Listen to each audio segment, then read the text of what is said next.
Welcome back to The Explainer. Today, we're jumping right into something absolutely wild. We are going to dive into a highly chaotic, completely disjointed piece of internet storytelling. At first glance, the source material here looks like an algorithmic fever dream, mashing up familiar faces in totally unfamiliar ways. But if we look a bit closer, we're going to unpack some deeply embedded, surprisingly heavy themes. We're talking labor, sacrifice, and paradox. It's literally a wild ride, and I am so excited to break it all down with you today. Okay, let's dive into this and start right in the thick of the tension. This text, it doesn't waste any time with pleasantries, let me tell you. We are immediately hit with this intense, jarring quote, "Tom, throw that mouse outside, Jerry, you're useless." Right off the bat, the stakes are sky high. We're thrown headfirst into this surreal narrative landscape where these classic characters we thought we knew inside and out are thrust into a brutally unforgiving reality. So what does this all mean? Well, it brings us to the core question that's going to guide our whole analysis today. How does a tale of cruel exile transform into a story of ultimate sacrifice? This is the framework we're going to use to navigate this modern morality play. Basically, we're mapping out this text by viewing it through the lens of the hero's journey, but colliding head-on with digital surrealism. Let's see exactly how this crazy transformation unfolds. Section 1. Labor and Exile, the Fall of Jerry. To really grasp the depths of this text, we kind of need to treat it with the gravity of a Shakespearean tragedy. It kicks off with the grim reality of Jerry's exploitation. Now, what's really interesting about this slide is the sheer mundanity of the cruelty. It says, "Jerry, this spot isn't clean, wipe it again," and that's followed by demands to wash all the dishes. We're treating the text here as direct evidence of a deeply oppressive power dynamic. Tom isn't just a friendly rival anymore. He's a harsh taskmaster demanding absolute perfection. It completely reframes their classic cat-and-mouse dynamic into a pretty dark commentary on relentless workplace demands. Let's break down the specific elements of Jerry's abuse, pulled directly from the source text. First, we've got those unrealistic cleanliness standards we just mentioned. Second, and honestly much more disturbing, the text notes, "I think you're not healthy enough to keep working anymore." Jerry is literally being forced to labor while visibly ill. And third, rather than getting, any sort of care or time off, this culminates in an immediate, cruel exile. The text reads, "Get out of here, Jerry. Don't ever come back here again." It really emphasizes the tragic, disposable nature of a worker being completely discarded simply for being too sick to function. All right, moving on to Section 2, the burden of friendship, Sonic's sacrifice. Just as the narrative arc seems to hit its absolute lowest, most hopeless point for poor Jerry, we get the sudden intervention of a totally unexpected savior. The energy of the text just completely flips. Listen to this. "Isn't we need more money to treat Jerry." You can hear the dramatic gravity in that statement. The story abruptly pivots from a grim workplace drama about exploitation straight into an urgent medical crisis, and crucially, one that specifically requires capital. Sonic isn't just fighting a cartoon villain here, he's fighting a broken system to save his friend's life. The text lays out Sonic's arduous path pretty systematically. Step 1, Sonic discovers the injured, exiled Jerry and asks what happened. Step 2, Sonic takes immediate action. He approaches a character named Tiger, stating, "I need a job to earn money to help my friend in the hospital."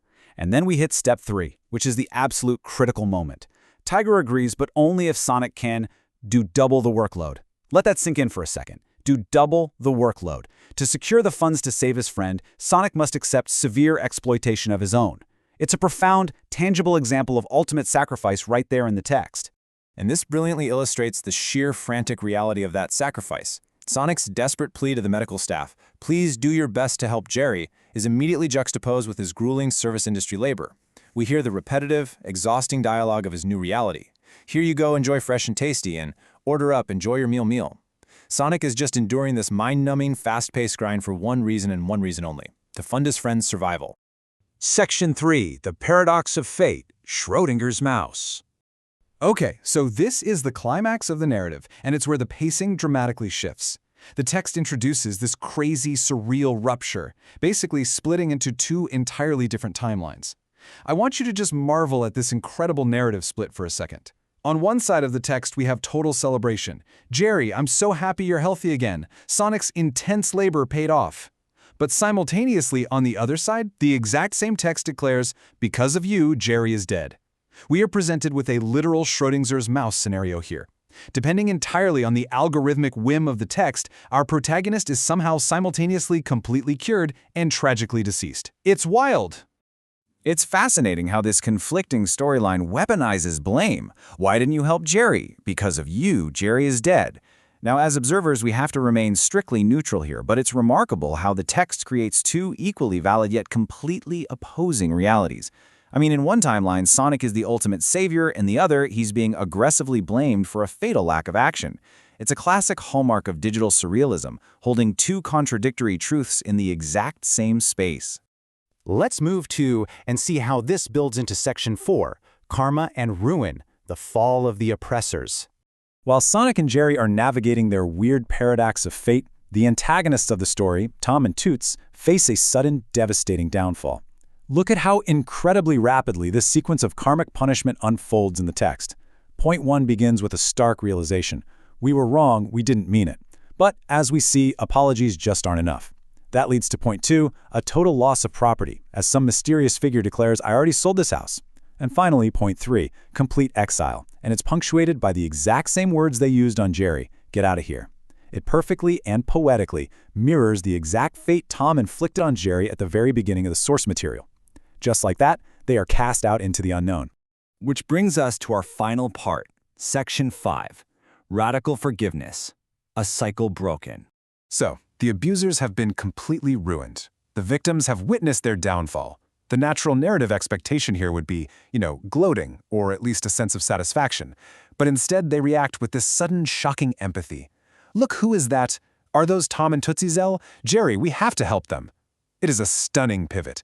I mean, despite the unrealistic cleanliness standards, the forced labor while sick, and the cruel exile, the victims immediately choose compassion over revenge, the absolute second they see their former abusers in need. So the crucial point is how the text leaves us. It says, it's okay, you're not alone, let's be friends forever. We have to analyze this final lingering quote as an act of radical, almost jarring forgiveness. Actually, scratch that. It's more like total absolution. It completely defies standard narrative expectations of punishment and reward. Instead of leaving their abusers in the gutter where they arguably belong, they pull them up and offer eternal friendship. And that is exactly where the source material leaves us, ending on a deeply complex note.